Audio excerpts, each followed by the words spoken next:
खगोल शास्त्रियों के लिए ब्लैक होल हमेशा से ही एक शोध का विषय रहा है, तो वहीं आम लोगों के लिए ये किसी बड़े आश्चर्य और रहस्य के विषय से कम नहीं। आज हम आपके सामने ब्लैक होल से जुड़े कई रहस्यों से पर्दा उठाएंगे, जिससे कि ब्लैक होल को लेकर आपकी उत्सुकता को कुछ हद तक शांत किया जा सके।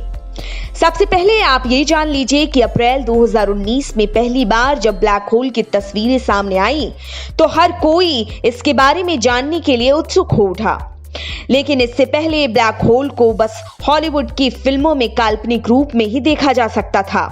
इससे पहले न तो किसी ने ब्लैक होल को देखा था और न तो इसे लेकर कोई अपनी कल्पनाओं को आगे बढ़ा पा रहा था।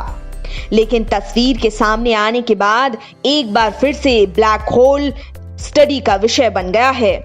दरअसल ब्लैक होल की तस्वीर लेने की कोशिश वैज्ञानिक लंबे समय से कर रहे थे, लेकिन इसका गुरुत्वाकर्षण बल इतना ज्यादा है कि ऐसा कर पाना बेहद मुश्किल साबित हो रहा था।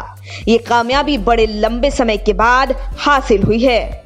क्या आप ये जानते हैं कि ब्लैक होल की तस्वीर देखने के लिए पूरी पृथ्वी के 6 जगहों पर स्पेन, मैक्सिको, हवाई, एरिज़ोना, चिली और दक्षिण ध्रुव पर इवेंट हॉरिजन टेलीस्कोप लगाए गए हैं।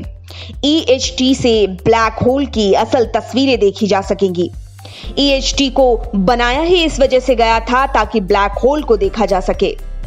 बताया जाता है कि 2 ब्लैक होल को रेडियो टेलीस्कोप के जरिए स्पॉट भी किया गया है, जिस पर नजर रखी जा रही है। एक super massive black whole site Sagittarius A है, जो 26,000 प्रकाश वर्ष पृथ्वी से दूर है। दूसरा है super massive black whole M87 black hole. इसके अलावा भी एक ब्लैक होल होता है गार्डन वैरायटी ब्लैक होल। अब जान लेते हैं कि आखिर क्या होता है ये ब्लैक होल। ये अंतरिक्ष का वो हिस्सा है जहां भौतिक विज्ञान का हर नियम फेल हो जाता है। इसका गुरुत्वाकर्षण क्षेत्र बेहद ताकतवर है, जिसके खिंचाव से कुछ भी बच नहीं सकता, चाहे वो प्रकाश ही क्यों न हो। इस ब्लैक होल में प्रवेश के बाद प्रकाश भी परावर्तित नहीं हो पाता, यानी कि यहां से प्रकाश का लौट पाना नामुमकिन है। ब्लैक होल के चारों ओर एक ऐसी सीमा है जिसमें कोई भी वस्तु गिर तो सकती है लेकिन वापस नहीं आ सकती, जिसकी वजह से इसे ब्लैक होल नाम दिया गया है। ब्लैक होल की इस सीमा को घटना क्षितिज कहते हैं। ऐसा भी कह सकते हैं कि ब्लैक होल किसी तारे के मरने का आखिरी वक्त है। जब एक विशालकाय तारे का अंत होता है तो उसका आकर्षण कई गुना बढ़ जाता है। ऐसे में अपने आप में ही वो सिकुड़ने लगता है और एक काले बॉल की आकृति में तब्दील हो जाता है और फिर ब्लैक होल बन जाता है, जो अपने अंदर कुछ बड़ी से बड़ी चीजें निगल सकता है। अंतरिक्ष वैज्ञानिक इसे आकार के आधार पर बांटते हैं। छोटे black hole stellar black hole और बड़े black hole super massive black whole.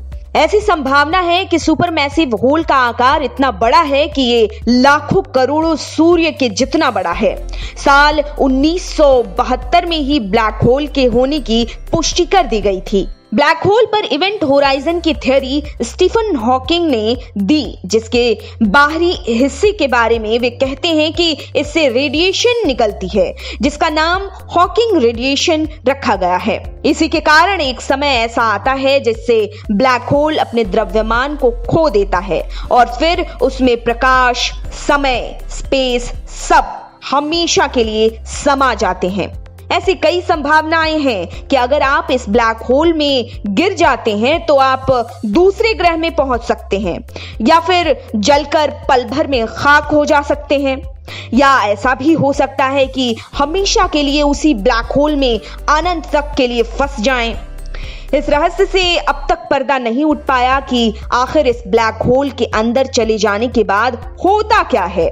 ये रहस्य कब खुलेगा, इस बारे में कोई कुछ कह नहीं सकता। आप देख रहे हैं नेट्रिक न्यूज, साहस सच कहने का।